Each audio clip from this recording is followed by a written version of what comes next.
राज ठाकरेंसोबतच्या युतीबाबत उद्धव ठाकरेंनी स्पष्ट संकेत दिले. मात्र याच युतीच्या चर्चांवरून उपमुख्यमंत्री एकनाथ शिंदेंनी उद्धव ठाकरेंना डिवचलंय. तर संजय राऊतांनी ठाण्याच्या अब्दुल्लाची उपमा देत एकनाथ शिंदेंवर जोरदार पलटवार केलाय. किती आगतिक झालेत, किती उतावेळ झाले, किती लाचार झालेत.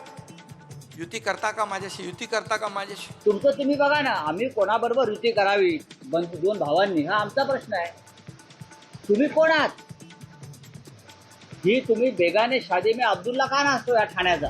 राज ठाकरेंसोबतच्या युतीला उद्धव ठाकरेंनी हिरवा कंदील दाखवला. मात्र दुसरीकडे मराठी मतांचं विभाजन झाल्यास त्याचा फटका बसण्याची शक्यता असल्यानंच शिंदे गटही अस्वस्थ झाल्याची चर्चा आहे. आणि त्यामुळेच राज ठाकरेंना आपल्या बाजूला वळवण्याचे प्रयत्न शिंदे गटाकडून सुरू आहेत.